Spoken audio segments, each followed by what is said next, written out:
to keep my city dry, brother. Yeah, I'm, what's I'm going on, man? Coach. I know because I know both of you guys are in that Louisville area, so he was telling about, definitely it's pretty wet down there. How are you guys doing? Have you sustained any damage or anything? What's going on with you guys down there? well, currently, I'm fortunate enough where I live at in my home. It's no problem, no issues. Hmm. But I can't say that for the rest of my city. So Right. right now, I'm doing my civic duty by trying to do what I can to keep this city dry and keep the waterways away from everybody Appreciate you. else's home. So Yes, sir. I'm out here putting my work in myself. Sounds good. But, Sounds good. a black man sent me a message asking me if I could tap in, and I told the brother, I said, well, why not? I always enjoy coming over on the BMU channel and hanging out with you guys whenever I get the opportunity. So tonight is an opportunity. So I'm hanging out with my brother Ben. Appreciate you. Appreciate you. All right, let's get into this.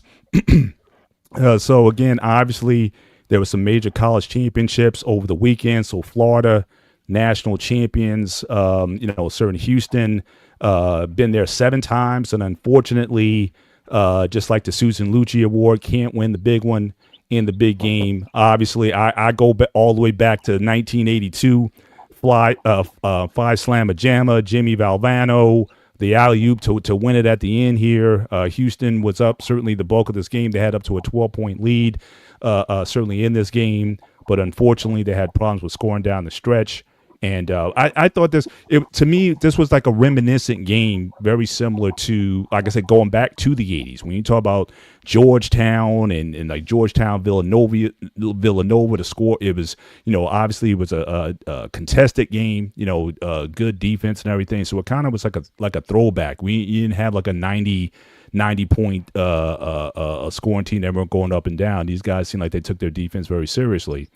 So it was very reminiscent of that, but a kind of sloppy game overall. I mean, 3-point shooting really wasn't there. What was your thoughts on the game overall? And did Florida win it, or more so Houston lost it? I just get the buzz that Houston, I think, lost this game. And Kelvin, I think how we managed the clock in the last 90 seconds of the game, I think that was pretty bad as well. But what was your thoughts on the game overall? And just that stretch run, how do you think it how do you think it panned out? It's funny you say that, man. It's kind of karma. I mean, the way that Duke lost is the same way that Houston lost the other day. I mean, what's the difference? They collapsed. They found a way to collapse in a worst possible time. And then the fact that they didn't get a shot off, that was that's sad. Hmm. That's you don't expect that from guy. I was talking to my son last night as he was cutting the grass, and I said, man, if they were freshmen in college and on that big of a stage with that big of an audience and with all those expectations and all that pressure on, I expect something like that, right? But for guys who are seniors, elders in the college ranks, what I'm saying, was in a big game last year in the Elite Eight and coming up short. I expected more from that last play of the game, Hmm. and you could tell Hamlin,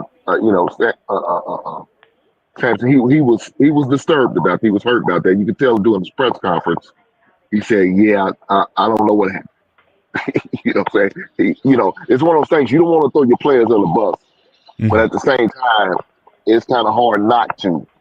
And if he did, I couldn't blame him. But overall, I thought it was a great game, a very entertaining game. Um, Florida's been doing what Florida did the last 10 games in the regular season and the SEC regular season. They made that run in the tournament and they continue to win. And Yeah. with that being said, congratulations to the Gators for winning their third national championship in college basketball. Indeed, indeed. Shout out to brother Shawnee. Good to have you with us tonight. How you doing, sir? What's going on, fellas? I'm good. I'm good. Good, What's going on, awesome. Sean? Yes, sir. Everything. Yeah, what was your thoughts on the game? Yeah, see, I got some stats here. I thought now look, I mean, neither one of these teams are offensive juggernauts, especially Houston. We knew that going in, but you knew they were hard nosed defensively. But you see the 3-point shooting, 24, both of them 25% and under on the 3-point shooting. Just like I said, kind of an ugly game when you consider it, but certainly again a grinded out game. This was going to be more so like a test of will more so than skill. I thought in this contest, so I wasn't surprised by the outcome either way. I was actually surprised that Houston was up by as much as 12. But again, those plays down the stretch, I don't know if Kelvin, and again, I feel bad for him because I wanted so long for him to win one. But I thought that, again, how he handled the last three possessions, quite frankly, I just don't think he handled that well. But overall, I think I was overall entertained. But what say you? And again, shout out to Coach for being with us as well. Good to have you in, my brother.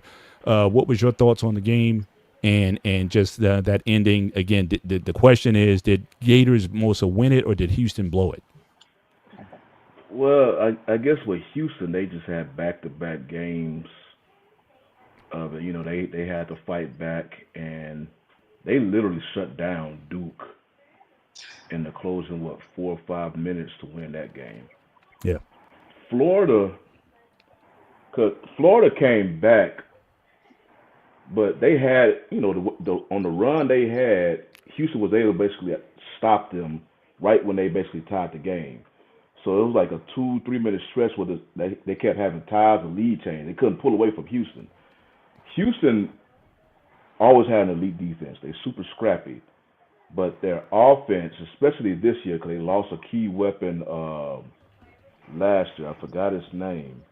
They lost a key weapon offensively last year. They basically just kind of shoot up threes per se, and they rely heavy on offensive rebounds. They're super scrappy, and I caught Hink at the tail of his take.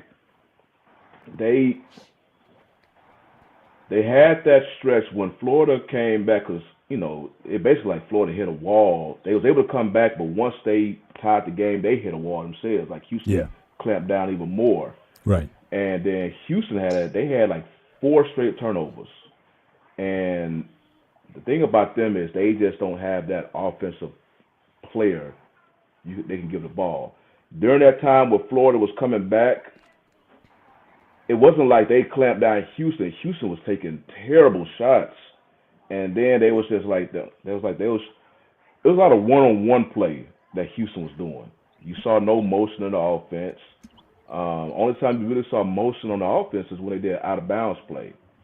Kelvin Simpson, he did a pretty good job of out of bounds calls, but when they're actually on the floor of the game, it was like the point guards was just literally running, trying to shake somebody at the 3-point line, waiting for a big man to come set a pick for them. Florida has good defense, so when they came out there to meet them on the other side, it's like Houston started playing with the ball more, and Houston had good looks in the paint, but they was missing them. It was just like you saw a lot of one-on-one play. And that last play, I remember I was watching because it was Sharp, who has been struggling all game. He played a pretty decent game versus Duke.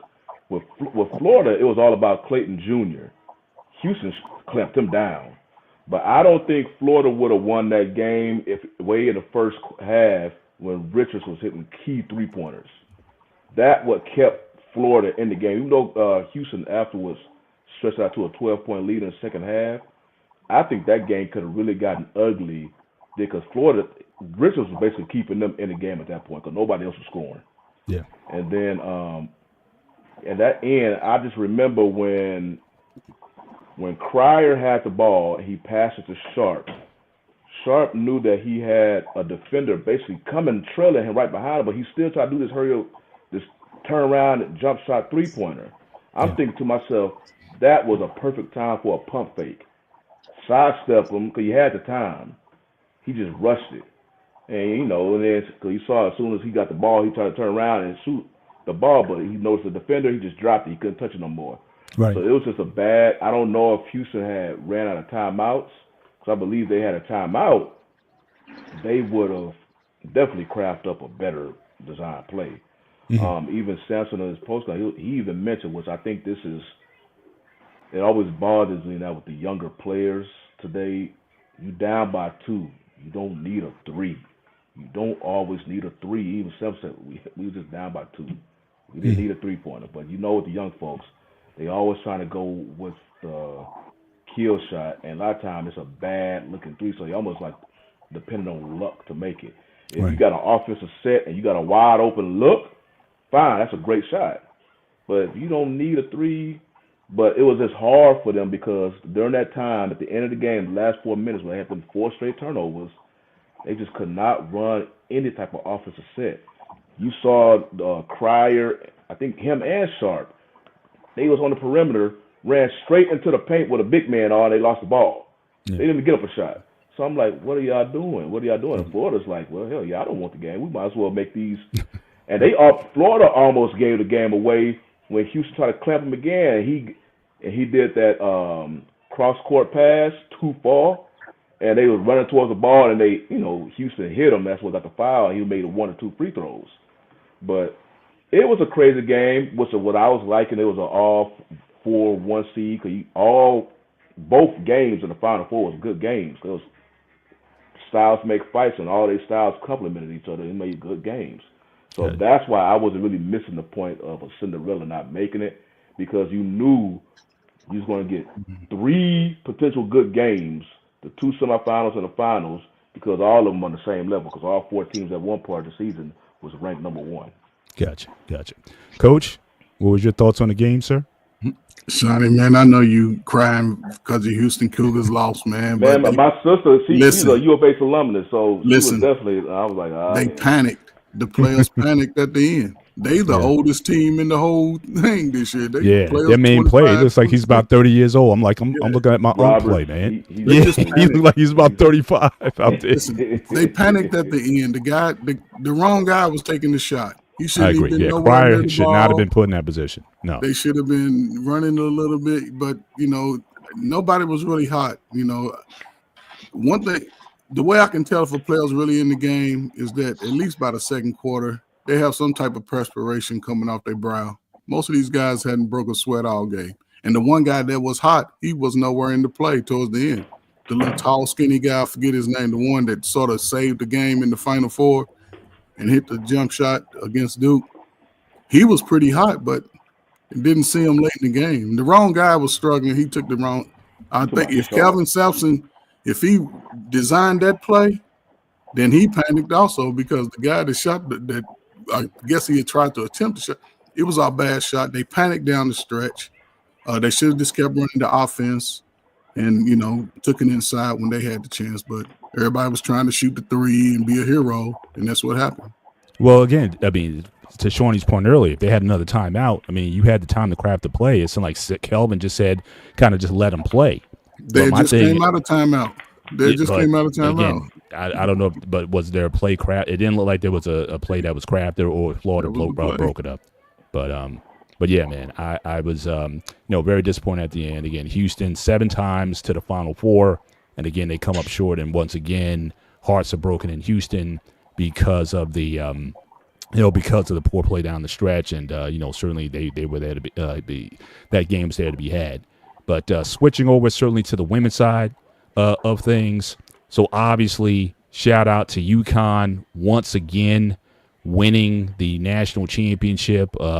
This was supposed to be, I thought going into this would be, I know CJ, he asked the question last week, like, where does this place Dawn Staley in terms of her coaching legacy? And, would that be on the line? And I thought this would be certainly a transitional time, that if she could beat basically the GOAT, then certainly she would definitely be up there with the Pat Summits of the world and all those other things. But, certainly earlier in the year, certainly, UConn's been, has handled them. Now, granted, I don't think this is certainly the best South Carolina team ever. I mean, last year they lost some the 6'7" girl who's in the NBA right now. Certainly not as talented, but certainly they were able to gut it out and get to the final. But certainly they just weren't there. They limited UConn to 3-point shooting in the first half, but they just went inside, and they had no answers. And you saw the frustration on the sidelines with her, and it just seems like now Gino is still the man on this level. So again, hard game to watch. Felt for Dawn in that stay, but Gino once again has come up as and we're going to talk about that in the next segment. But just wanted to get your thoughts on the games. Not a whole lot to talk about because it was so dominant. But start with Hank. What was your thoughts on the game, and where do you think this places Dawn in terms of coaching? You think she can get there, or is he back? Because UConn was off the floor for a minute, but looks like even now they seem to be firmly established once again. What was your thoughts on the game, or those questions? I look at it like this. Dawn is young in the coaching game, so she's got plenty of time. I mean, you look at Gino. Gino's 72 years old, man. But he's 72 years old. He coached for a long time. His last title was in 2016. He was due. He's one of the greatest coach. Look, we can't just say greatest women's basketball coach. They're going to sell him short. Now you got to say he's one of the greatest coaches in basketball. Period. You have to put that out there. He won his 12th title on Sunday. His 12th NCAA title for girls. Man, that's spectacular, man. No other woman can say that. No other coach, as far as college basketball, men or women, can say that. He could say that and stand along with it, and won it at the same school. When UConn wasn't what the UConn it is now. UConn was just a small city on the map. Now it's a major program. The men's basketball is doing great. Women's basketball doing great. Hey, man, they got it rolling up right as far as basketball, man. So, look, man, congratulations to them young ladies, man. They was tough. They got a couple young players that's going to be coming back. The beautiful thing about South Carolina is South Carolina's young. You know what I'm saying? They young. They led by a sophomore, a true sophomore. And, you could tell her leadership ability is just not there yet. You could tell by how towards the end of the game she was really pressing. She wasn't scoring a lot. All of a sudden now she wants to start scoring and showboating and doing what she normally does when she's got it going on. You could just see the youth, and Coach Taylor's gonna coach her up during the summertime and work with her. And, you're gonna get some more veterans, some transfers. Please, the portal's wide open, and even with the ladies, man, them ladies are skipping and leaving school, going to the next school for the biggest bag. So she's gonna get some girls in there, man. They're gonna be fine. UConn's gonna be good. Because you got two Hall of Fame type coaches, the two winningest coaches in college basketball right now. So they just went head to head, and the better coach won that night. So congratulations to the UConn ladies. Shawnee? Well, I think, UConn. I was hearing throughout the season. One thing about this, I heard people complaining definitely after the men's game about the time. Here locally, we Central, I think it came on nearly 8 o'clock. East Coast, 9 o'clock. I don't know why they be having these games on so late for the men's. And then on the women's side, I missed majority of the game because it came on early Sunday afternoon. Sunday afternoon, yeah. I'm like, who's in charge of these times? But they, I just knew it wasn't the same South Carolina. A lot of their games, especially later in the tournament, they had to gut it out. It wasn't the same because it was Cardoso. They was missing a bully ball in the paint from last year. And UConn was just basically able to, keep their scoring. As you can see in these two snapshots, they had their weight offensively with them. And usually South Carolina is a good defensive team. But like he said, they got a relatively young team. Now, they did get a hell of a transfer, though, as soon as the postseason was over with. Florida State, they have a guard that can create her own shot. And she transferred over to South Carolina. So that's going to be a completely different. Cause I think that was one of the issues this year. They didn't have a player that really could, break a defender down, almost like we was talking about in Houston for the most part. The young lady from Florida State going over there. I think she was averaging between 24, 28 points, 26 points. So she could definitely get her shot off. So that's going to be huge with her going to that program at South Carolina. So pretty much with UConn.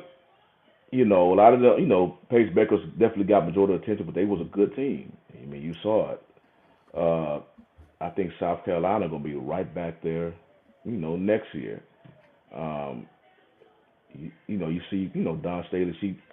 You could see with her, she takes losses hard, like any coach. But you can just see how she, was really just hitting her hard on the on. It was a little close. I don't know if y'all saw the clip during the game when it was released. You saw Staley. She was just really just Yeah, she definitely wore never emotions on beating the herself sleeve. up or whatnot. Just couldn't believe what she was seeing from a team. But Hmm. she'll definitely have them young ladies right back. I believe in the Final Four next season. UConn, will they be there?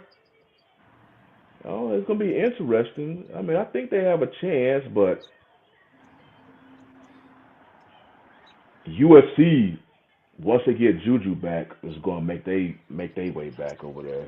They gonna try to force. They probably gonna be on a mission. I think UCLA. I don't know how old them young ladies are. I think they have a UCLA was a good team to say. They just made a buzzsaw on UConn. It was just Hmm. UConn was just they were destined to win this year. They were just like, you know, y'all was in our way. We got beat. Beckers was hurt, a couple of seasons ago, so they took their momentum or whatnot. I don't know if it was last season or a couple of seasons ago, but now they was full strength and they was on a mission. So, but I think Texas. Let me ask you, if Juju was there for USC, you think we get a different outcome, or you think it didn't matter? I mean, you just be looking at Juju, and I look at Juju with USC the way Caitlin Clark was with Iowa. Basically, they were their team's focal point offensively. They were the offense. And, Iowa was not the same team when Caitlin Clark left. Even after they had their recruiting class. Hmm. Juju, even though USC went on and they played what 2 games without her.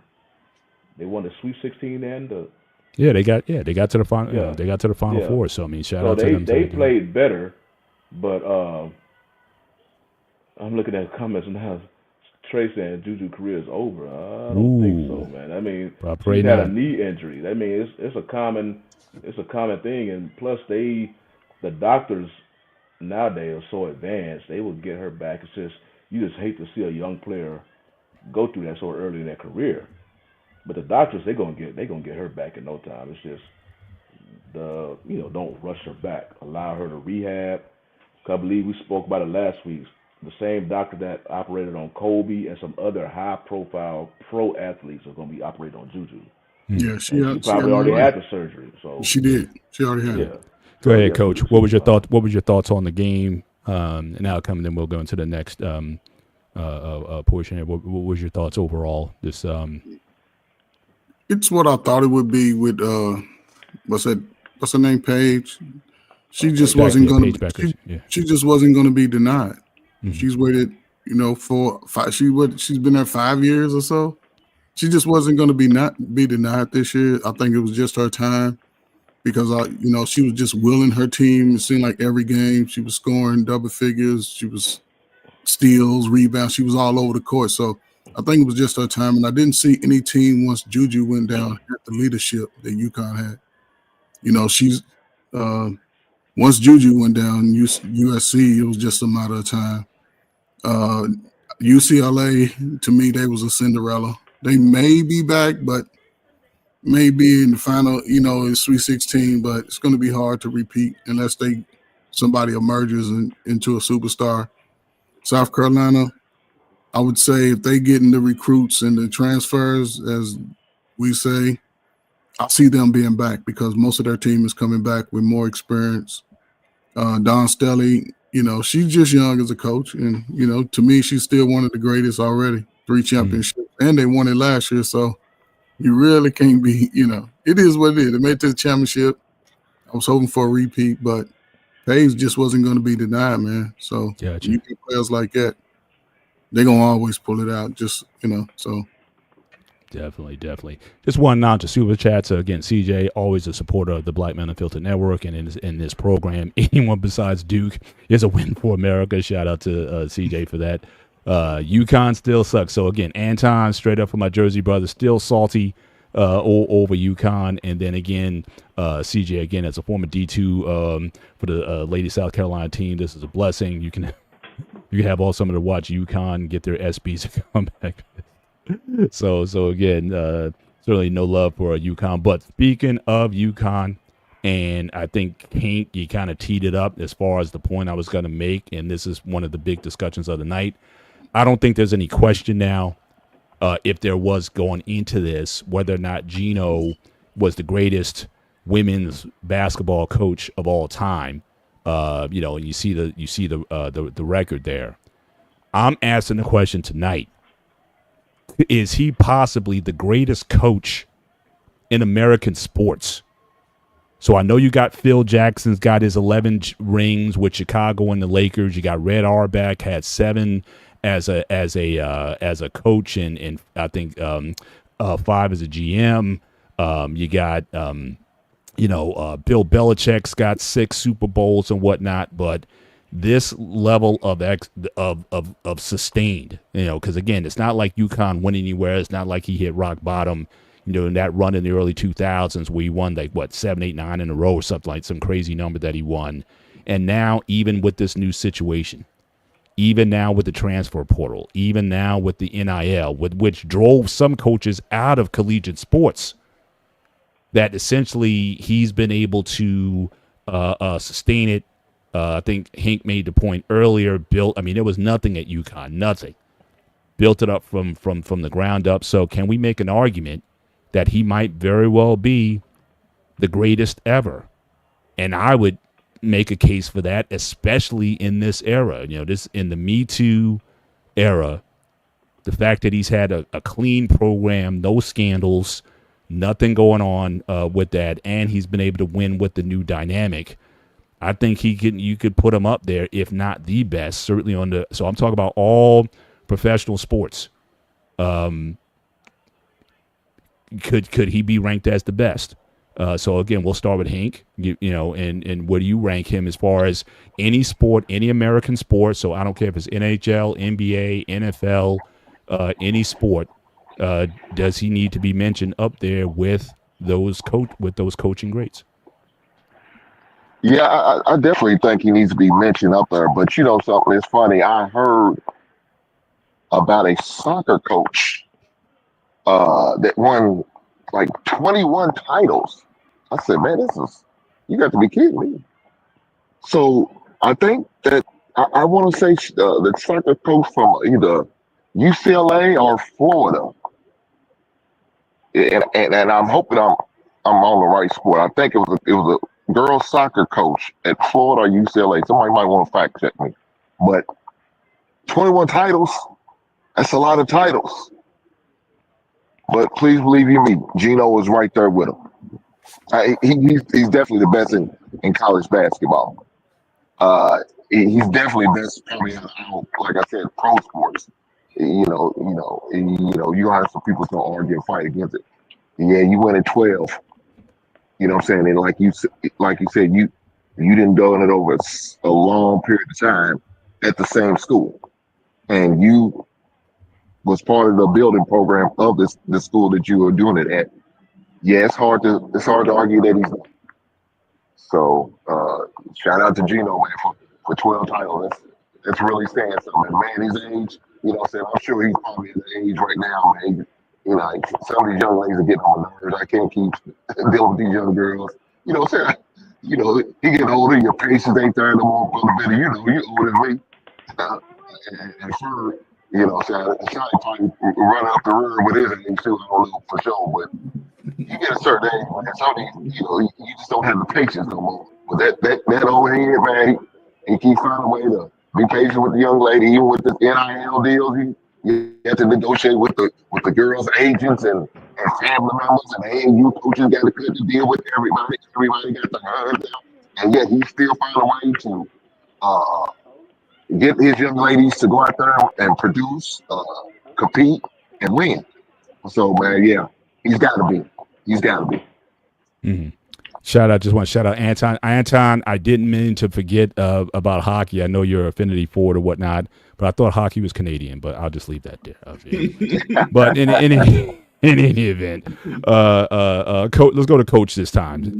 Where would you, is he in the conversation as a great. So again, we got again, shout out to Trey Taylor in the chat tonight. John Wooden, obviously he's got 10 championships. Nick Saban in college sports. But interesting, Nick Saban when NIL and all that kind of stuff came out, he left the game. So Geno was able to win with NIL or whatnot. So it's like he's found different ways to win in different eras and different generations. This is going on like 3 decades. He's been relevant in the sport. But what say you, Coach, in terms of the combo? I would definitely put him as one of the top in college history. Because of course, women's is definitely different from men's, as we know, but top 5 maybe all time, but definitely number 1 as far as college, then as far as where you rank them compared to, when you're talking NBA, whether it's football, basketball. So I give them in the number 1 college ever, obvious, with 12 championships, with what has it been, 3 decades now, 3 different Yeah, eras. so Trey says recency bias. It's been 3 decades now. So how's that recency bias? But I don't see it being touched no time in our lifetime.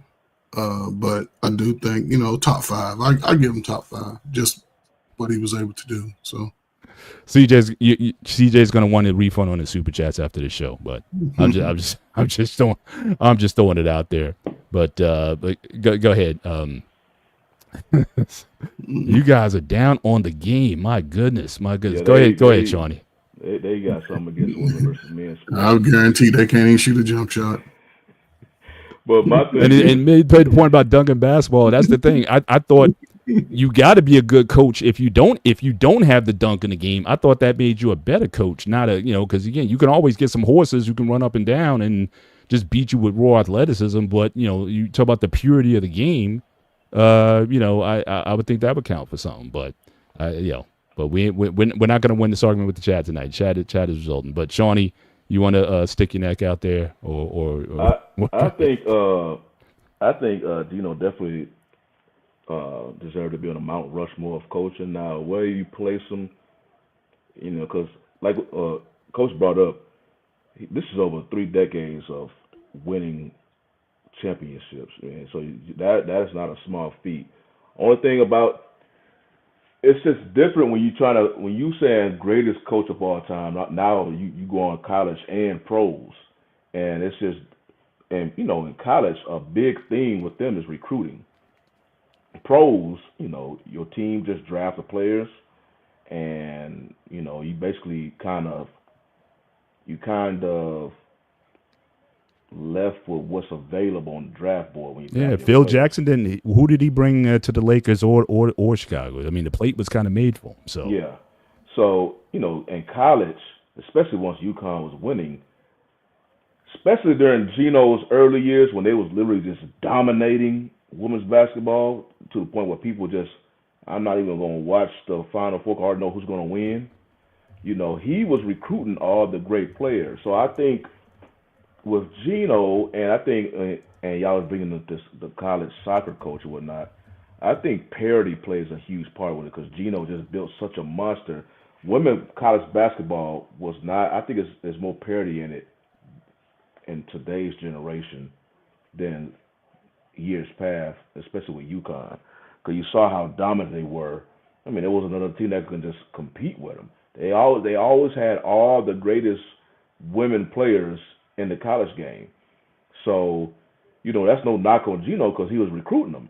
So it's kind of hard when you're trying to put that greatest coach from a college level to, trying to cross it over to pros. Now, if you want to keep it at the college level, Geno, he's up there with the Nick Sabans. He already has more championships than Pat Summitt. I know people are already trying to put Dawn Staley up there, but Dawn Staley not up there with Pat Summitt. She still got 5 more championships to win. So, when you just sticking it to college, Geno is definitely up there as one of the greatest college coaches of all time. Now you're trying to go to other programs that just don't, hockey, especially hockey. Hockey is basically a territorial sport. I mean, hockey is not really talked about. It barely even exists down here in the South. It's just basically a northeastern sport.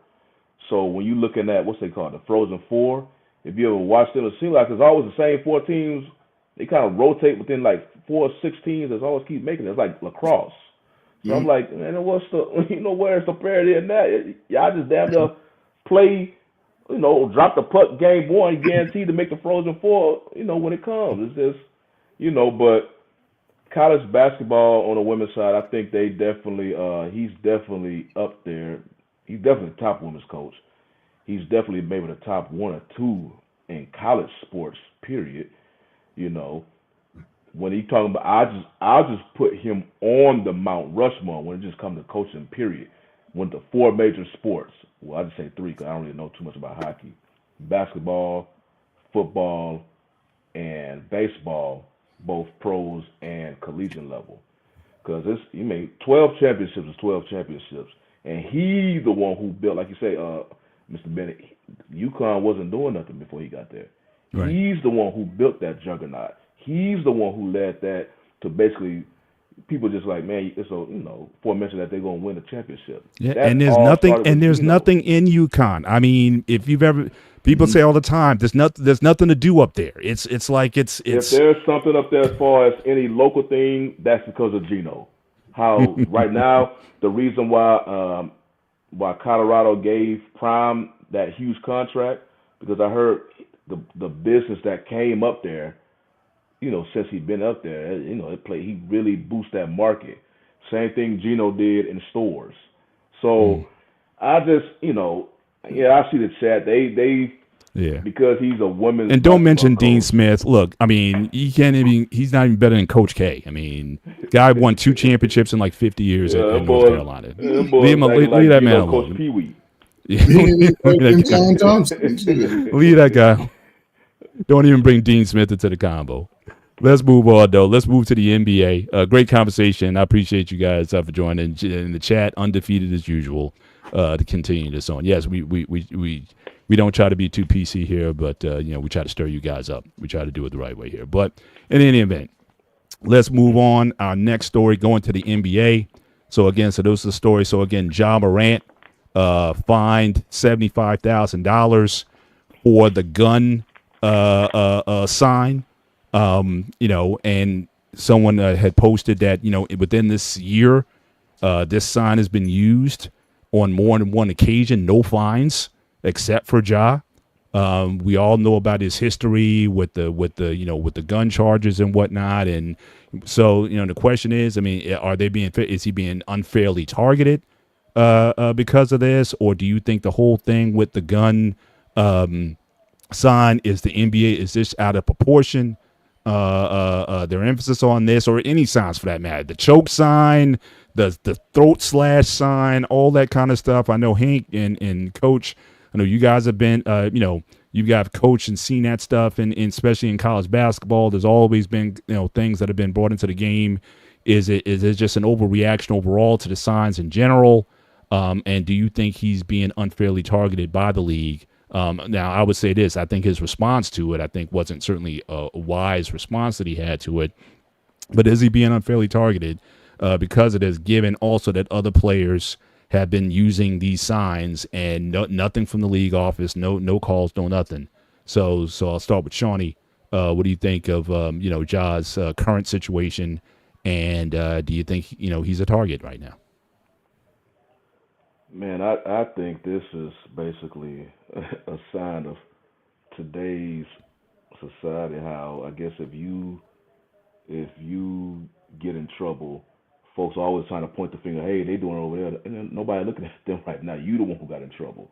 And in this case with Ja has nobody but blame but himself. Ja is the one who was caught twice brandishing guns on video. Ja was the one who basically, he got in trouble the first time. Silver spoke with him, and then he gonna sit there and do it again very close after the meeting he had with Silver. So that's when those two, his first 2 suspensions was a total of about 33 games, because he got in trouble, met with the commissioner, and immediately did it again. Then fast forward now. He did this little gun. And now, dude, you don't have no grace for this. your image, this is a part of your image now. You created this image. You did the gun sign one time. The NBA didn't do anything, but they warned you, don't do it again. Later on the same week, you're gonna do it again, and then now you get fined $75,000. So I don't care if other NBA players was caught doing it. They don't have the immediate recent history that you do with doing this. They have not yet once met with the commissioner because you actually was caught with a gun on the video. This is not no neighborhood basketball league. Well, now these are highly professionals. They trying to keep a certain image. Gunplay, especially portraying a certain image, they do not want that. This is a private league. You don't have to join this. You don't want to abide by it. You can go, but you the one. You taking their money. You taking all their millions of money. You sign on a contract. So if you want to do this and you want to play in this league, all they saying is like, dude, we don't want this image because you representing us. You representing us. We don't want this gunplay image as far as any association with the NBA. Now, especially now with the NBA, especially with the players, they are so visible now when it comes to, social issues and all this stuff off the court. So they don't want the outside world looking like them like they're thugs or whatnot. They want them, their players and their voices to be taken seriously. But you want to portray this little thug, and you don't even come from that background. So he keeps having these meetings with the commissioner, and this time they try to ignore it, and then you want to immediately do it again. You testing them. It's okay. I mean, I think with Silver, everybody, especially if you remember the NBA during the David Stern days, you always hear about the comparison between the two commissioners. This right here with David Stern, oh hell no. David Stern would have suspended him for a year, especially after all the warnings he didn't given you. Yeah, Stern didn't play. Oh no, he would have. No, and then you really would hear people complaining. Silver is more of a player's commissioner, but some players you see they take advantage of it. And I was listening to First Take one now. They were saying like Silver, he's recognizing it. He's trying to be lenient with him, but he's like, okay, it's gonna be a moment where he's just gonna like, okay, enough is enough. But right now with Morant, you literally seeing a player doing this. The other player may be, what's his name, Draymond, but Draymond don't do anything like this. Draymond just keeps getting technicals on the court. A lot of time with Draymond is basketball related on the court. Morant is the one who's doing this image stuff off the court. So the reason he gets suspended now because basically, man, they tried to ignore it when the first time you did it, and then you're going to immediately do it again. That's exactly what happened the first time. You got in trouble, then you immediately do it again after you heard from the commissioner.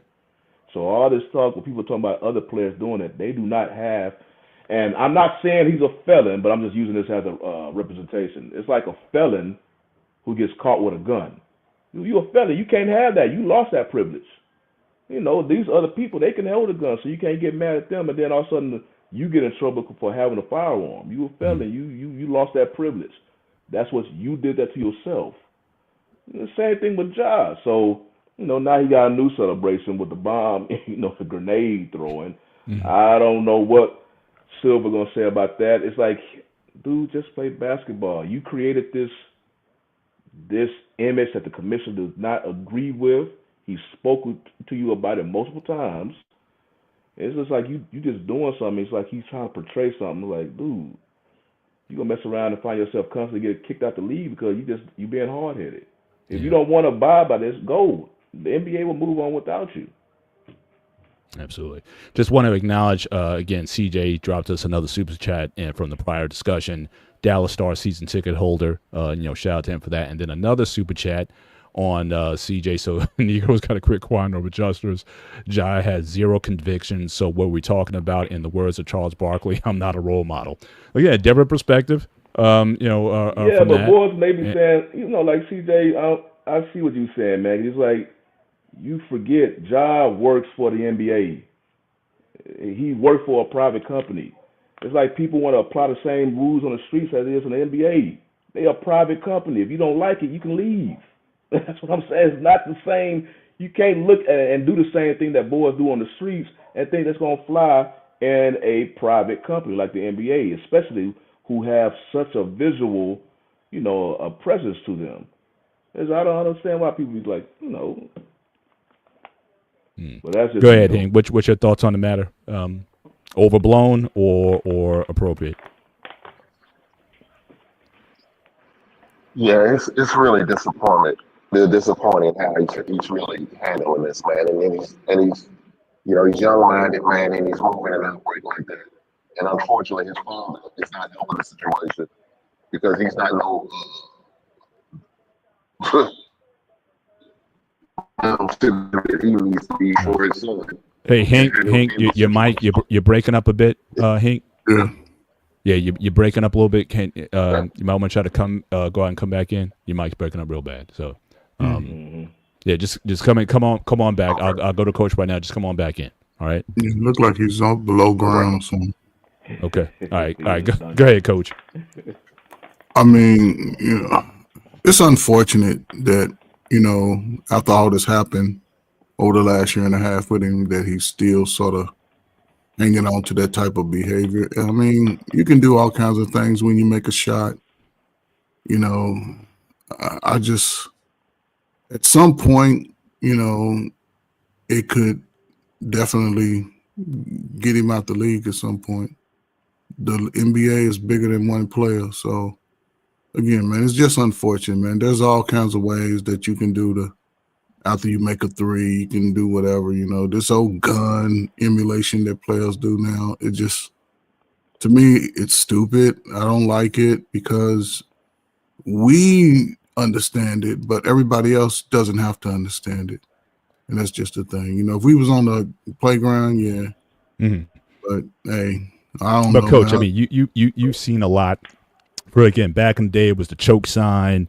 Then it was the throat slash and just all these different things that come in through sports and whatnot. So, I mean, again, is any of it appropriate? I mean, what's your thoughts on that? I'm sure you've coached kids and whatnot against that. And how's that even get into the game at these young ages? These guys been coached since Little League or whatever, and yet still they find themselves doing these things that are just, yeah.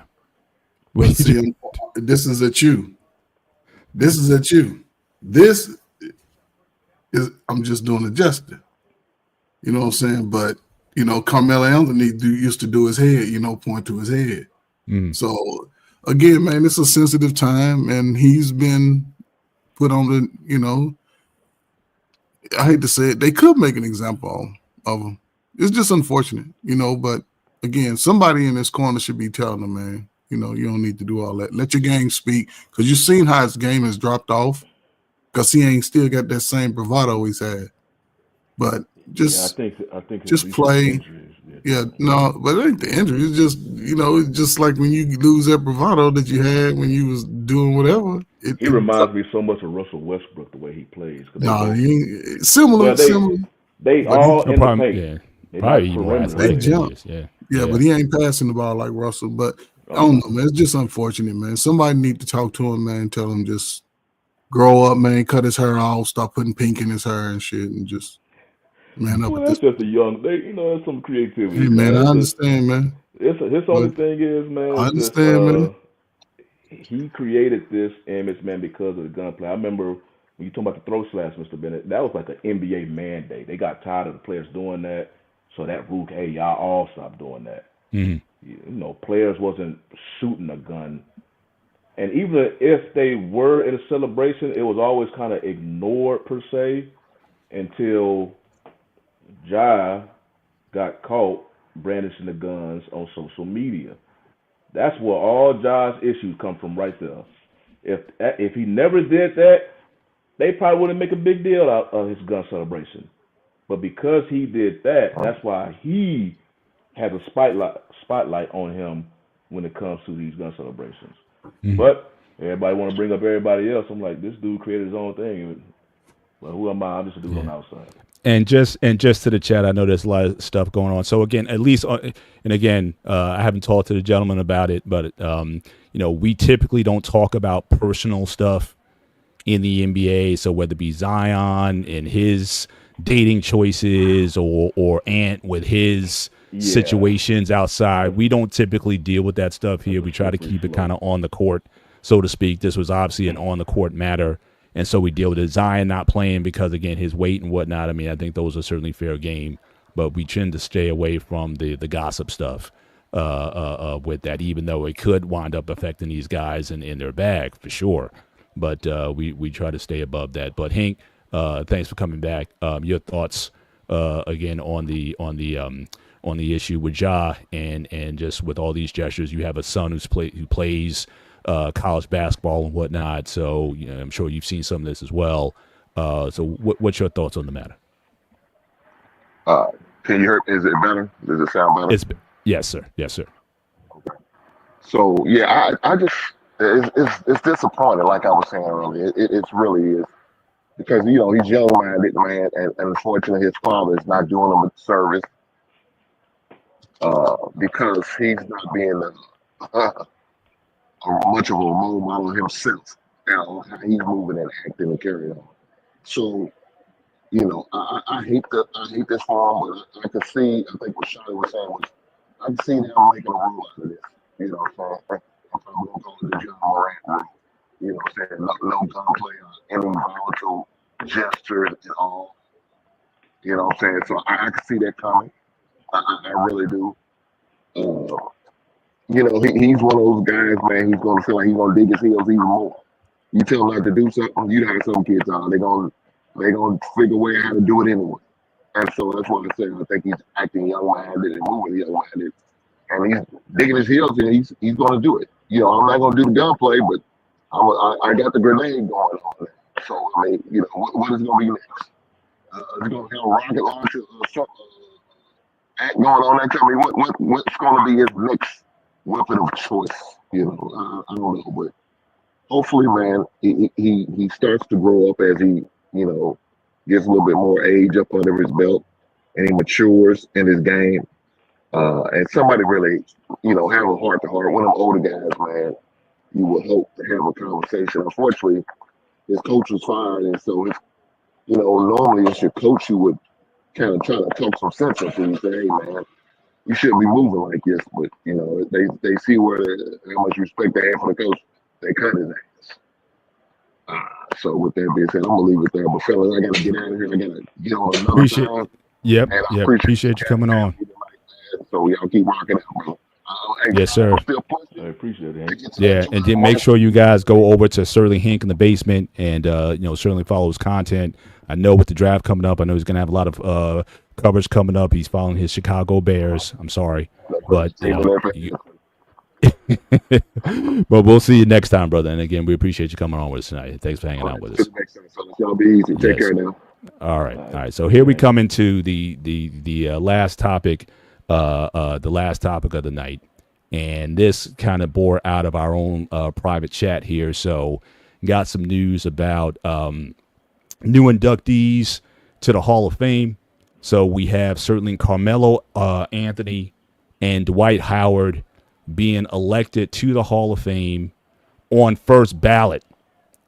And I had issue with that. So Coach, Shawnee and Dante, they brought this up, and again, Dante's not with us tonight, unfortunately, but they were certainly leading the charge with this as far as them being. Look, I think they're Hall of Famers. I don't think they're first ballot Hall of Famers. But then we just had the conversation last week about Deion Sanders and the brother who played for the Patriots, and we didn't want to bring up stats then, even though it was we said that stats really in that case, even though they're similar, shouldn't really matter. And the first thing Shawnee and Dante wanted to do was bring up some stats on these two players. So I wanted to entertain tonight just to go through some stats. All right. Again, congratulations to these players for getting in. I'm not hating on them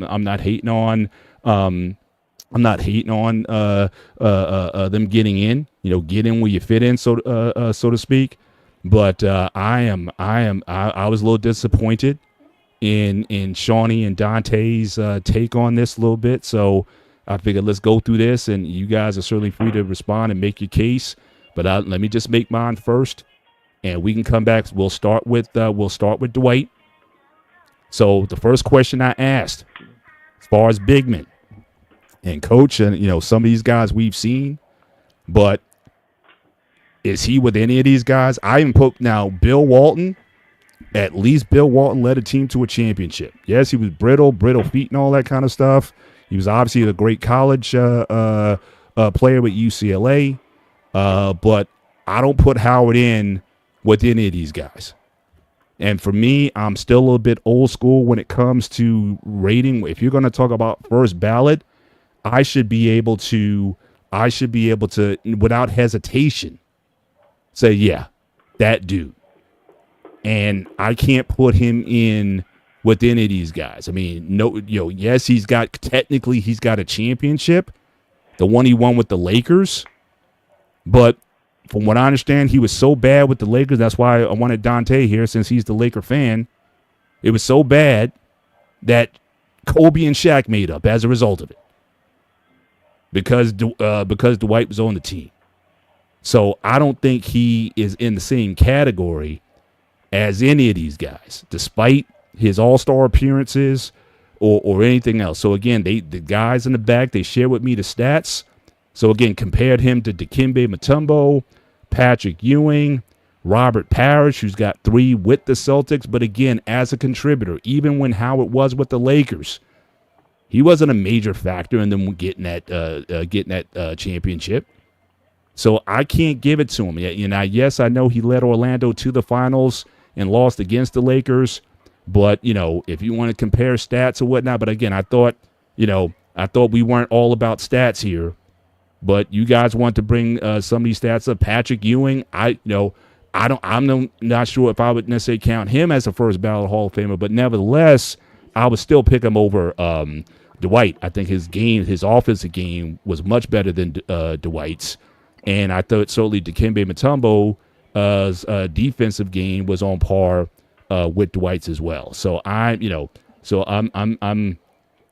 making the case here that again, Hall of Famer, I'll give him that. Maybe second, third, fourth ballot, he could get in, but I just don't buy the first ballot argument. So we can pause here, and we can talk about Mr. Howard, or since Shawnee, and again, unfortunately Dante's not here tonight, but Shawnee, if you want to make your case for Mr. Howard and why do you think he is a first ballot Hall of Famer, the floor is yours, sir, if you want to take that on. Yeah, my whole thing with Howard, for the most part with Howard, you are majority of his Hall of Fame credentials was during his Orlando days. Then when he came with the Lakers, him and Kobe didn't get along.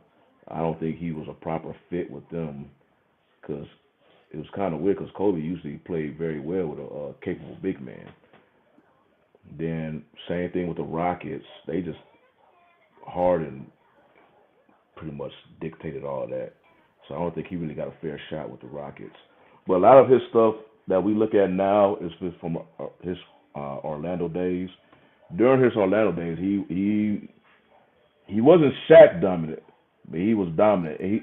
Majority of his dominance was on the defensive side of the ball. I mean, he was putting some numbers up offensively, but he wasn't Shaq. Shaq was just pure dominant. I mean, we still haven't seen a player like Shaq if you watch Shaq during his prime. Howard looked like him sometimes. He had those little sprinkles at times, especially during his prime years with Orlando. But the thing about basketball, you just got to remember, especially true with Carmelo's case. They look at your whole entire basketball library. So it's like, NFL, Major League is basically what you did exactly on the MLB or NFL field of play. NBA, they look at what you did on the NBA court, what you did on the Olympic. I think KD may have passed him, but I think before KD, Carmelo was he had the most wins in Olympic basketball history. And so they look at a lot of, because it's the pro basketball Hall of Fame. It's not the NBA Hall of Fame. So it's they got a little bit more, of a room to get in than what you see on the other major, U.S. major sports. But with Dwight, if he didn't get first ballot, second ballot, I would have been fine with that. My whole thing was Dwight. I thought he should have got on that top 25 list. But if you look at him, he's like, you look at the list, you like, damn, who he gonna take off? But I think it was like many people are probably looking at Anthony Davis or Damian Lillard. I think I think Dwight Howard could have got in on that top 25 before, either one of them two. But What?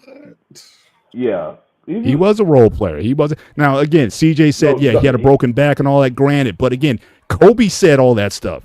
I didn't say it about Dwight. I like Dwight. Yeah, Kobe was like, Dwight, I'm assuming I think that's Dante right there. yeah, that's it. Shout out to Dante for being in. Yeah, I got him. But look, Kobe was saying this stuff about Dwight when he was with the Lakers. In fact, like I said, he apologized to Shaq after seeing Dwight. It's like I had no idea what work was like until I had to work with this guy. So he made up with him because of it. So like I said, I got no smoke against Dwight. I'm just saying he's not a first ballot because again, a first ballot, again, you got to look at these names as I said before. And I don't put him up there with any. I take all these guys certainly above. And I know Bill Russell, and Will played in another era. I get that. But again, 11 rings with Bill Russell and on consistently beat Kareem's teams. Wilt's teams. So, so I'm not, like I said, I don't have anything against him. I just don't think he's a first ballot guy. That's my main argument is that. But Coach, why don't you take this on? You've seen some of these guys from the past. I think recency bias was mentioned earlier, and I'm thinking maybe there might be some recency bias here. I don't know, but what say you, sir? Since we've seen a number of these players over the decades. So what's your view on Dwight Howard as a first ballot Hall of Famer? I mean, as a center in that list, I would put him over both Bill Walton and Parrish, just based off his numbers early in his career. Mm-hmm. Bill Walton had success early, but he was pretty much done after like 4 years. He had some big injuries, didn't he? Yes, foot injuries. Yes, foot. Robert Parrish, he was on the great Celtics teams, man. Who, if Dwight Howard was on those Celtics teams, man, they probably would have won 5 or 6 because he was a dominant. All he could do was dunk. Parrish had the hang on, Coach. Robert Parrish had the second most unblockable shot in the NBA. We all know about Kareem's skyhook, but Robert Parrish's rainbow jumper. Come on, man. I understand. Listen, I wasn't necessarily a Celtics fan, but I can tell you by the play, any player could have filled in as a center. It could have been Bill Cartwright for the Bulls would have been over at Boston and they would have won. But I think he earned it. I think he earned it. He was dominant. You saw his numbers compared to those other 3 guys, and pretty much, they were better. So, at the end, yeah, like most tall guys, they sort of fade away. The age of the big man, he was outside of Joker. That's pretty much it. Anthony Davis, it's a different time. I'm glad he got in, man. Oh yeah, like I said, I want him. What's that? Mm-hmm. Was the Kimbe first ballot? Yep. He got in. But I don't agree with that either. I think because the Kimbe was in there purely on defense. And right. If Howard is first ballot, he matches. You saw his numbers. Offensively, he don't compare to the other dudes you have on your list. Defensively, he compares to the Kimbe. And if the Kimbe was first ballot, that is why Howard is first ballot, because they were both dominating on defense.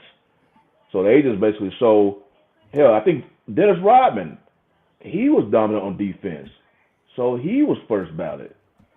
Of course, he had the championship with the Bulls, but with them 3 players, it just shows you, it don't always, even though Howard, he just didn't have the offensive move set like some of them other legendary, he definitely was not Hakeem Olajuwon, no Patrick Robinson, and not Patrick Robinson. I'm putting two Patrick Ewing and David David Robinson.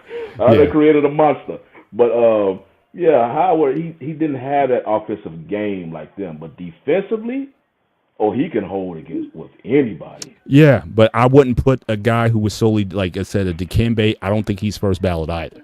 I think first ballot, you got to, again, impact the game in a way that hasn't been seen before. You got to have some MVPs. You got to have some championships. You got to have something in your resume besides just being a very good player or certainly having a particular skill set over that course of time. Want to acknowledge, certainly, Brother Anton, thank you for the $10 super chat. One of the things that give Patrick Ewing a first ballot Hall of Famer status, he's one of 3 players to win Olympic gold medals as both a player, amateur, both an amateur and a professional. So yeah, I mean, I would certainly do that. But again, a lot of guys won. I mean, in fact, the next guy we're going to talk about, Carmelo. Carmelo won. Well, I don't know if you want to. We count the Dream Team in that because because Magic obviously won both Olympic gold medal. He won the national championship, and he also won in the finals. I got to think about the other. I got to think about the other two, but certainly I would put Magic up there as certainly one of those guys. Who did, and obviously Jordan did that. Jordan did that. Obviously, yeah. The shot at the end of the game over Georgetown. But yeah. I like I said, it's not a question for me. Is he a Hall of Famer or not? That's not the question. First ballot, and again, and this is oftentimes what sometimes what happens. Again, when you start making everything you start comparing to guys who were there. And now it's like, well, we put him in. Now we got to put that guy in. But again, do you then say that that he deserves because someone got in there who was less deserving than somebody else? Top 75. If you want to put him in that list, like I said, you could certainly do that. Now he's saying he's a soft first ballot. Well, Mr. Bennett, Dante brought it up in the chat. A point. It sounds like you look at it like with the hard nose, like the MLB and NFL Hall of Fame, as far as remember the basketball. I've heard pretty much out the 4 major U.S. sports, basketball Hall of Fame is probably the easiest one to get in because it's a wider scope. It's just a wider scope. So it's just, if you look at it, like you were saying, Mr. Bennett, as far as basically strictly, we all know how MLB Hall of Fame is. We know, I think I spoke about it, how the voters over there literally feel like they some type of super gatekeeper. And they were just, like we saw, what's his name? Ichiro, who should have had a unanimous vote, but they get that one vote. Again, hang on. Before you go on, again, I never said, I'll reiterate for like the 5th time. I'm not saying he's not a Hall of Famer. I'm saying he's not a first ballot Hall of Famer. And how long did it take Mo Cheeks to get into the Hall of Fame? 10, 15 years before he got into the Hall of Fame? So, again, I'm not hating on Dwight Howard. I just don't think he's a first ballot guy. That's my only he's not. I agree. I agree with all of that. This is a weak class this year. To me, it's one of the weakest classes in years. I got to see the class. They got Billy Donovan and going, how's he going to the NBA Hall of Fame? And that because of his contribution to college basketball and stuff. That's the thing. He's going to the college Hall of Fame, not the NBA. The Pro Basketball Hall of Fame the scope is so wide. It's just you be looking at him like, how did this person get in there? Oh, hang on. Anton saying who's the third? Obviously, Bill Russell. Won 2 national championships in San Francisco. Won a 1956 Olympic gold medal in Melbourne, and obviously won 11 championships with the with the Celtics. So obviously, again, highly decorated, won on every level of possible multiple times. So again, shout out to. So really quick before we move on, can I ask y'all a question regarding Bill Russell? Yes, sir. Mm-hmm. Would y'all put him as one of the greatest coaches of all time? The fact that he was the head coach and played on the team, player coach for two years. In that time, no, I wouldn't. I don't know if I'd put him as the greatest. I mean, certainly I wouldn't even put him over Auerbach, who coached prior to him being there. But as far as the play, is he the best player coach of all time? You win consecutive championships in '68 and '69, so yeah, I'll give him that. But I wouldn't put him over Auerbach or not even Phil Jackson or any of those guys who won multiple titles. No, but certainly as a man and and if any of you guys were interested, I know you guys aren't necessarily Celtic fans, but Celtic City on HBO is a current series that's on right now. It's excellent, and certainly you just have more respect for Bill Russell on seeing what he had to do, what he had to go through. Certainly in that time. Yeah. When people just bring up players from that time, man, today's time they just basically have to focus about their respective sports. But whenever you're talking about players during that time, man, I don't know how they dealt with it, but yeah, they had a whole lot of bigger stuff other than basketball going on during their time. But he was balling though. He was. That's why I give much credit to him. You'll never see that again in our lifetime. I'm wrong about something here. So if I get a chance, I'll try to bring you up in a minute, Anton. We have time. We got certainly get to this last block here. So I want to go look at our next guy. So again, Carmelo Anthony. So this is, again, a listing of the greatest, and this is coming from Hoops Hype, and I didn't even go through the whole list or to even find where Melo was. Melo was kind of middle of the pack, but this is listing greatest small forwards of all time, and this is in ranked order, all right? So, again, Carmelo not cracking the top 10. Now, again, some people may say Rick Barry, who's Rick Barry, John Havlicek from back in the day. But, again, here's another guy. He's been in the league for 18 years.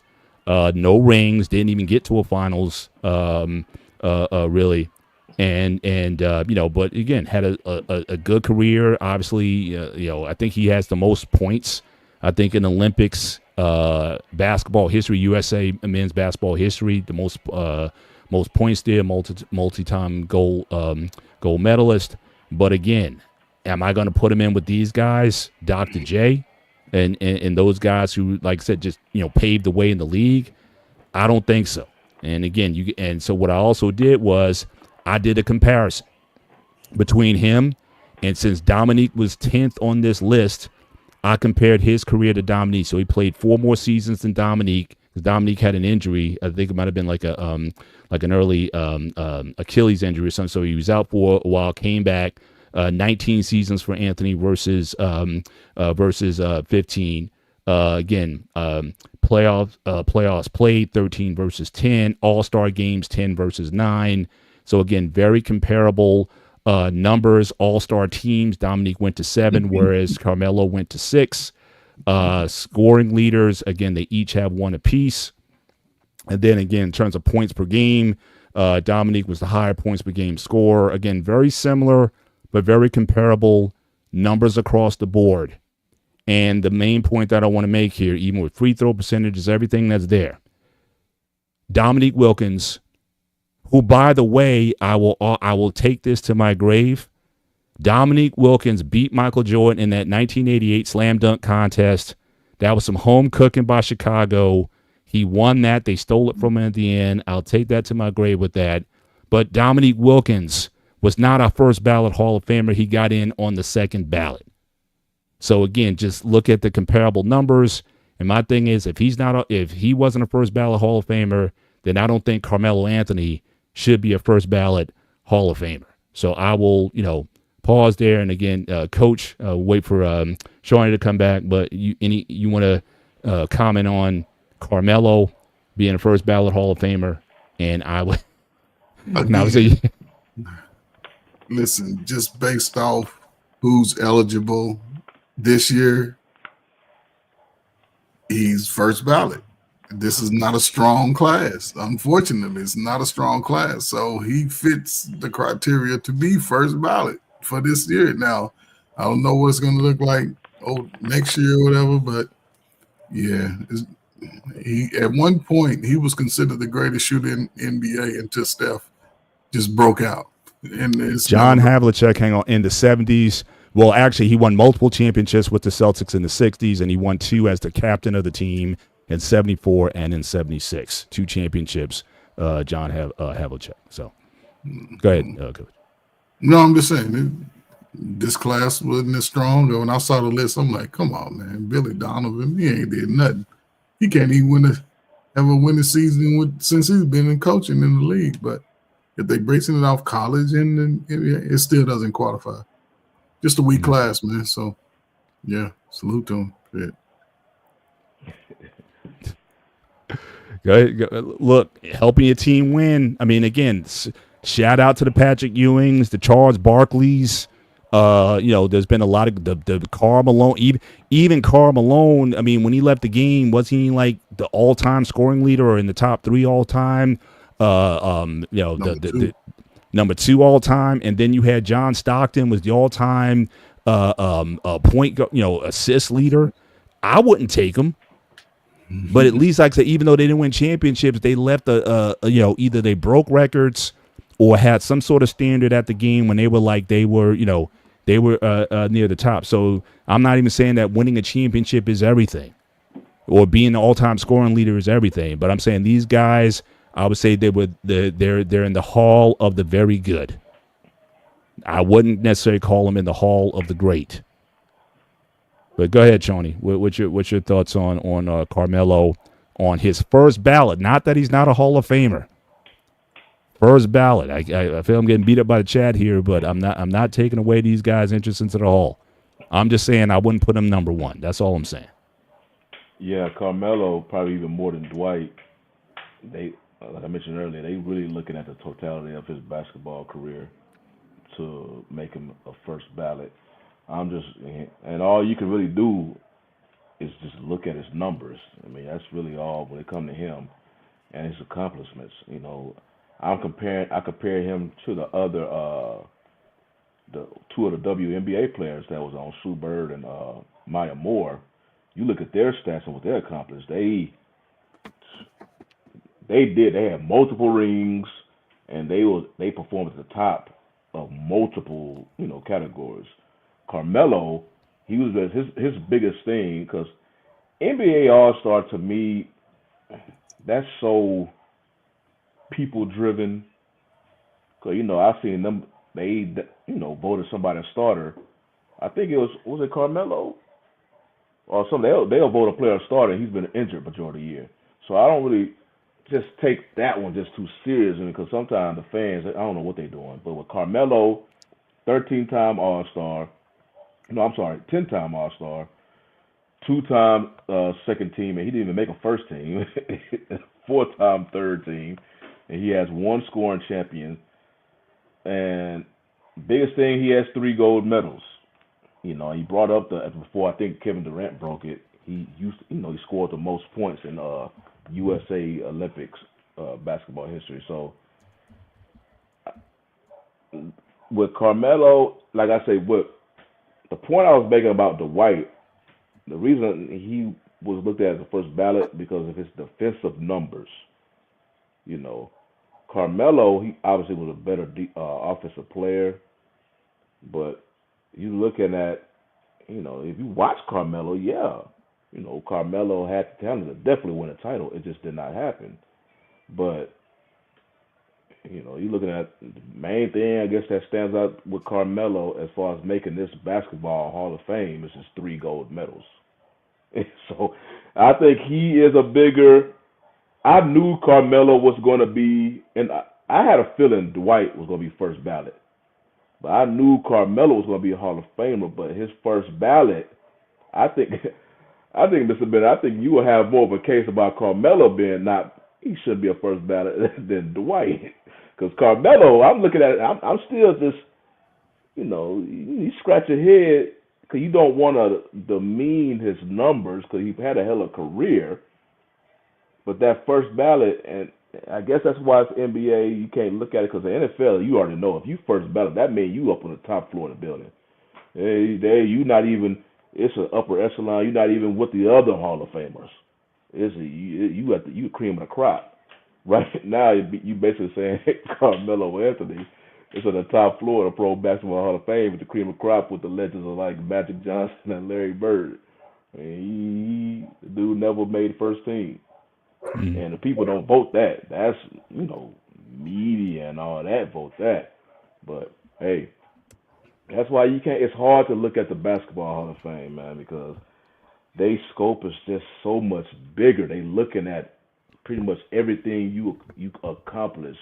Damn near pretty much your whole basketball career. They probably looking at something you did back. Hang on 1 second. Hang on 1 second. So listen, we got about 5 minutes left in the show. Right, we want to end. We went over last couple shows. We running over. We want to keep it kind of tight tonight. 5 minutes to make your case. I know Anton had a trivia question that he said I did not answer. So again, he's more than welcome to come up and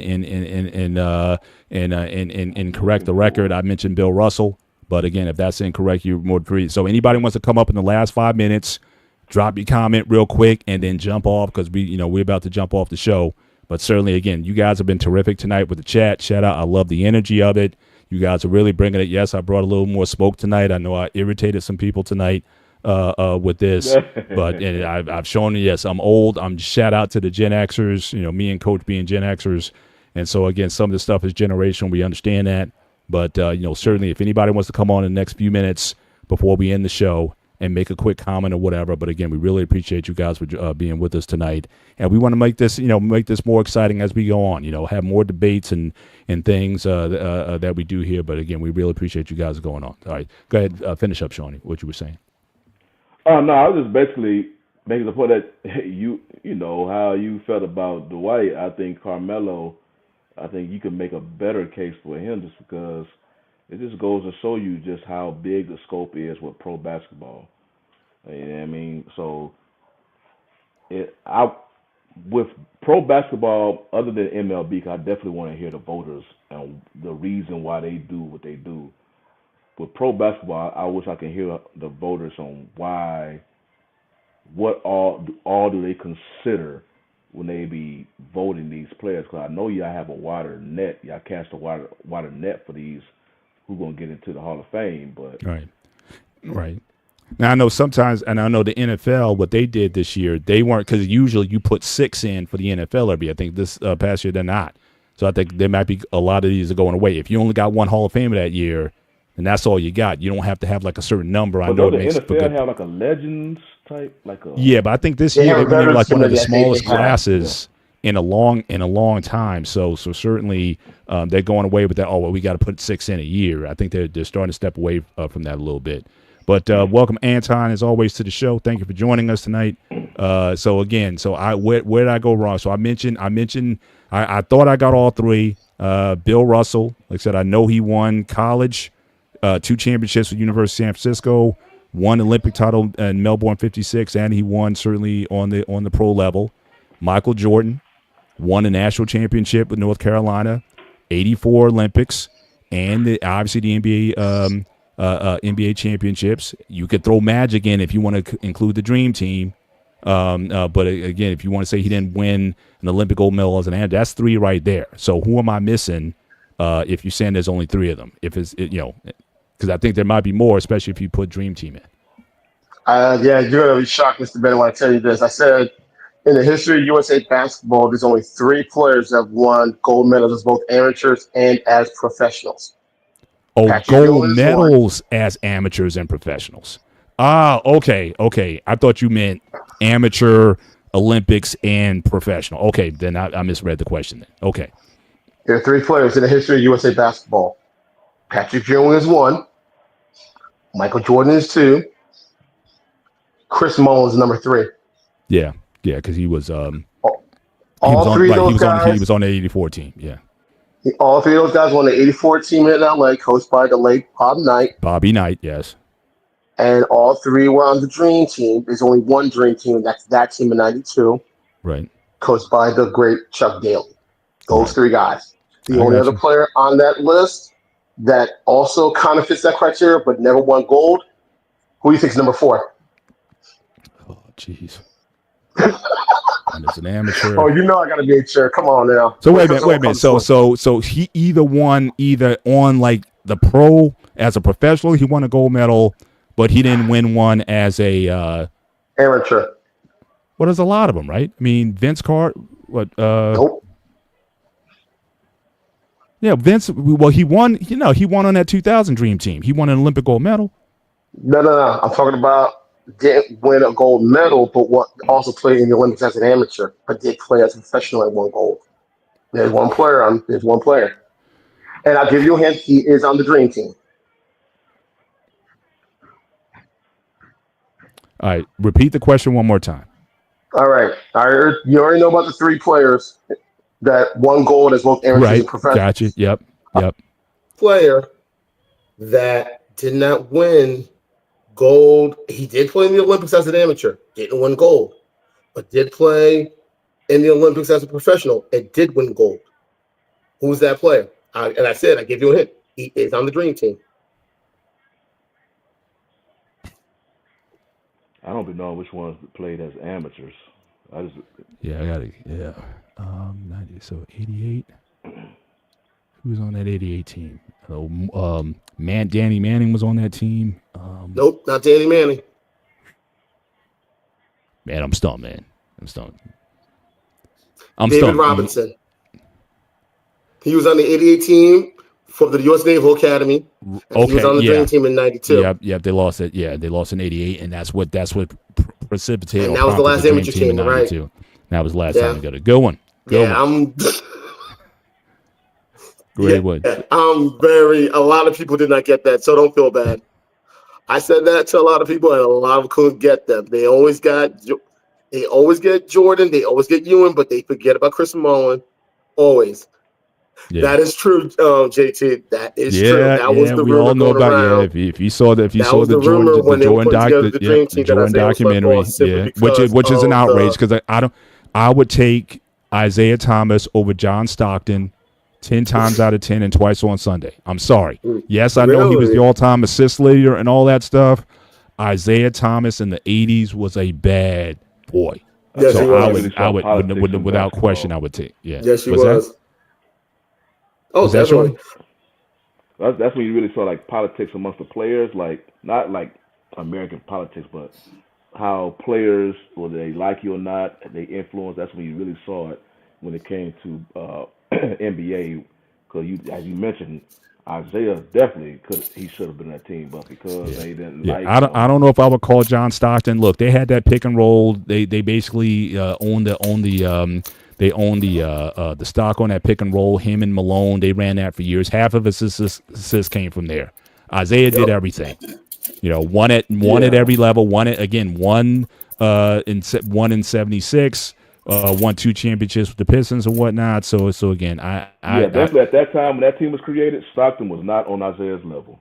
When that team was created, Stockton was there, but Isaiah already won two titles. And he's not even going down his list of accomplishments what he had when that Dream Team was assembled. Yeah, I wouldn't even say that. I mean, Isaiah, he had Adrian Dantley for a stretch. He had Joe Dumars. I mean, he has some ballers. I mean, them bad boys. They were a talented team. Vinny Johnson, Dennis Rodman, John Sally, Bill Laimbeer, Rick Mahorn, Mark Aguirre. They had some good teams back in that time. The Pistons had some really good teams at that time. For sure. And they were balanced. So like the Celtics were the old guard, so they had to beat the Celtics. And then Jordan came up. They had a window there, and then Jordan came after that, and they couldn't beat him anymore. So exactly. I would but they had Mark Aguirre. Didn't Aguirre, I think, play for them for a stretch after he left Dallas? So. They had some talent, bro. Now Detroit had some talent, but Isaiah, Isaiah was special. Hey, Shawnee, I heard your point when you were talking about the Baseball Hall of Fame and what's up with them. I remember some time back, Baseball Tonight, Barry Larkin was on the segment. I think he was still doing the studio. He was studio analyst at the time. He was already in the Hall of Fame.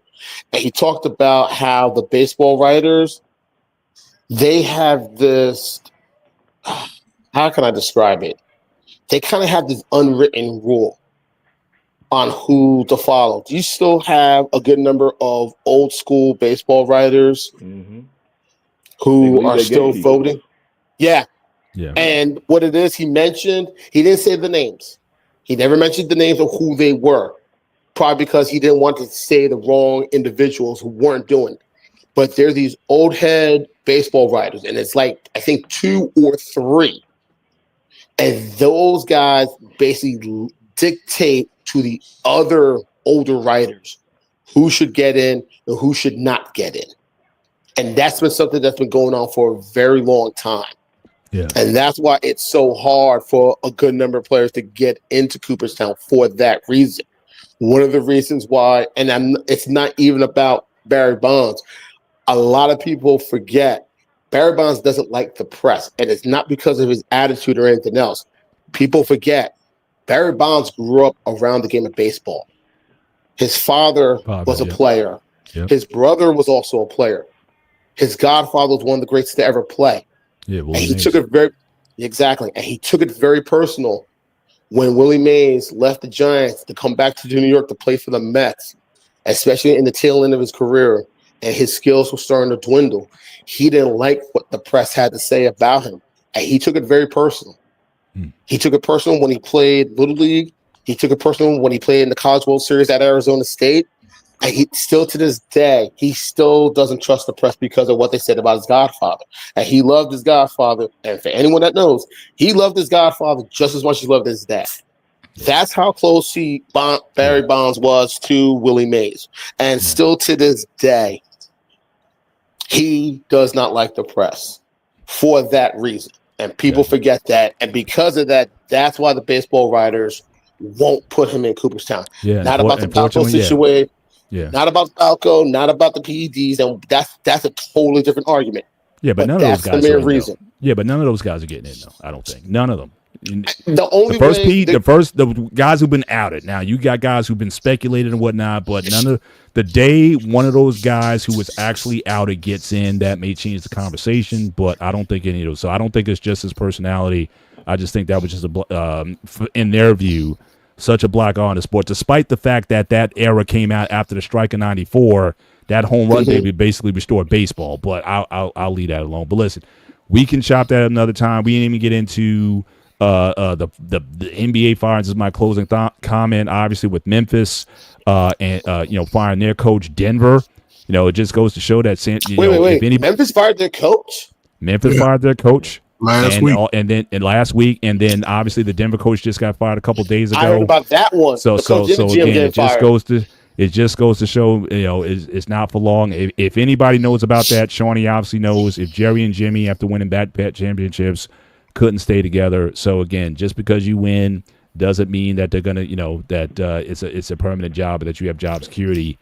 But certainly, it was looked at that Denver wasn't, peaking at the right time or what have you, and there was a lot of dissension with the team. And quite frankly, they didn't, the players didn't care when he got fired. So obviously, there was something where it just gets to a point where they just don't listen to you anymore.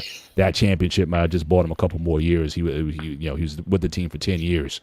And so he was certainly slated to go. But as far as the issue with Memphis, again, why would you do that? You're basically hanging on. You're on the border of being a play-in team versus the 6th seed going in. Why would you want to make a change at that time? I have no idea. But again, we can possibly chop that up on another show. Just want to get everyone's closing comments before we end the show tonight.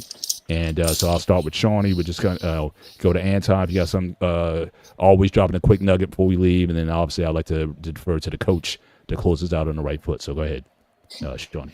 Yeah, my final thoughts, I'll just go back to the whole Ja thing, man. Ja, and I don't think Ja had any role in Taylor Jenkins, his head coach, in his firing, which was weird because both of those firings, those teams at the time had secure playoff spots. So why did they fire them at the end of the season? I do not know, but that's another thing. Probably get to that next week. But as far as Ja and this whole image thing we talked about earlier,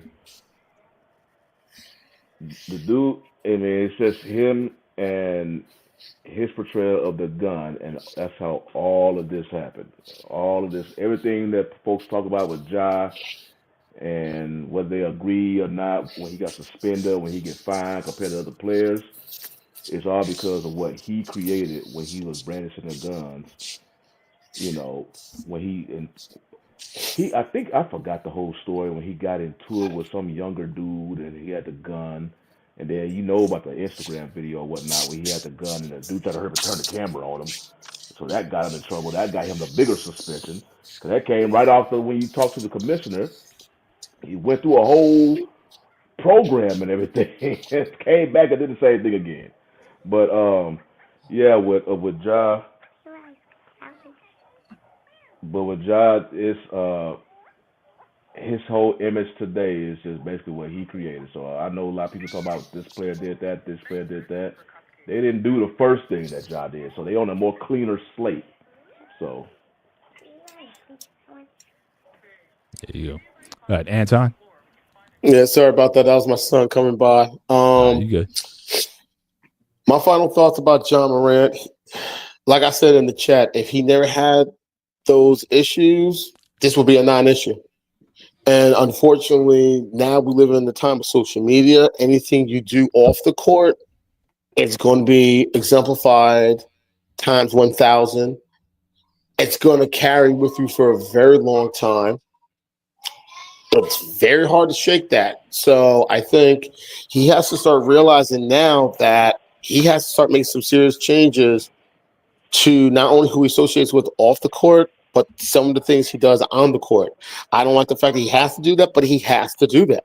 I'm not saying it's right. I'm not saying it's fair, but that's the situation he's in, and he has to make that change. I mean, no one's saying he can't celebrate. No one's saying he can't have fun. No one's saying he can't, high five his teammates, do the giddy and all that stuff.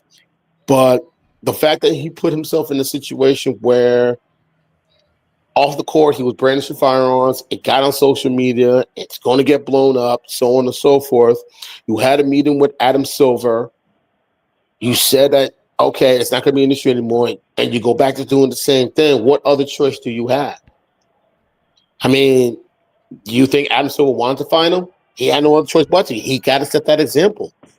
You think, and like you said before, Mr. Bennett, if David Stern was still alive, was still commissioner, he probably would have dropped the hammer on him, suspended him for the rest of the season, just to send that message to a lot of these players that, listen, you guys represent not just your individual clubs, but you represent the NBA as a whole.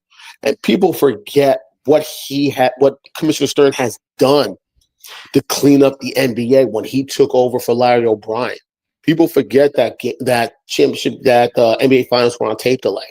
People forget that they didn't have the TV deals that they have now because a lot of players were getting off the court issues, had drug problems, so on and so forth. And it took David Stern a significant amount of time to get things on the right track, to clean things up, to get everything in order, to help lay the foundation to where the NBA is. He basically put it in a very good situation to where Adam Silver came in and made it a much better situation. And just for proof to show how good of a mentor David Stern was, one of his key staff members became commissioner of the National Hockey League. His name's Gary Bettman. Yeah, I got to throw that in there too. But that just shows how well that just shows how well of a disciplinarian, how someone of an organizer and someone who knows how to take over a situation and bring order to chaos was David Stern. And probably just because also he's a Jersey guy. He's from Rutgers. He graduated from Rutgers too. But are you? He got it done. He set that standard. He laid that foundation, and Adam Silver's just following along. All I'm saying to Ja is, think about a lot of things you're doing on the court that's going to draw attention, especially in the negative way. You got to look at that. But my thing is, hopefully, this is a teachable moment.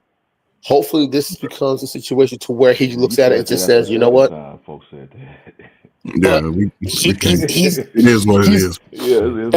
But you know what? He's got to put it into practice. I get you, Sean. He's a grown man. Before we get to coach, just want to, because I know Dante, you really wanted to be on tonight. I know you guys were talking last week about the Dallas Stars and the fan base in the DFW. I'll leave that to you guys to hash it out.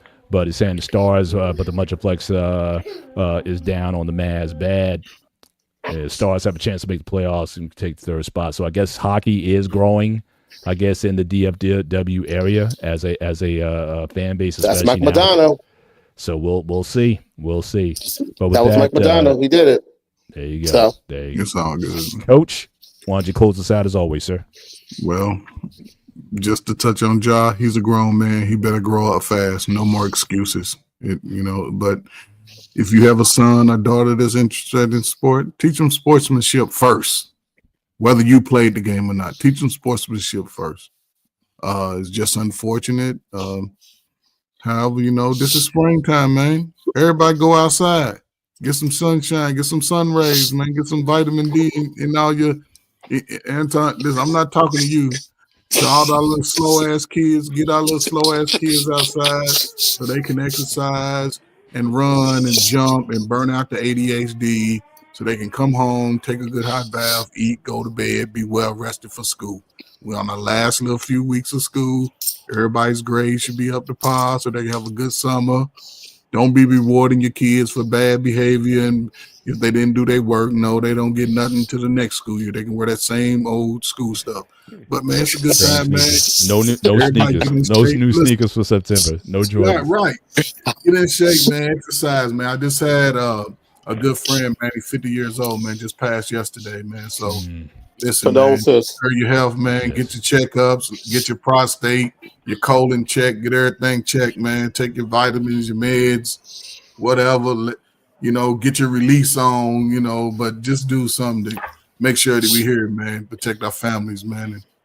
And, salute to the Gen Xers, man, because we always strong. Right. Everybody else catch up, man. Catch up, man, for real, man. Great show, those man. Kids, and for those kids, if you have to wear those same sneakers that you wore last year, make sure you get that Comet cleanser and that toothbrush. OGs, Gen X, we know what we're talking about here. So shout out to the chat. Shout out to you guys. Were fantastic tonight. Shout out to this panel. Thank you, Brother Hink. Again, follow Hink on Hink in the Basement on his show. But until next time, you guys take care. God bless. And we'll see you next time. Take care. Yeah, peace. Later.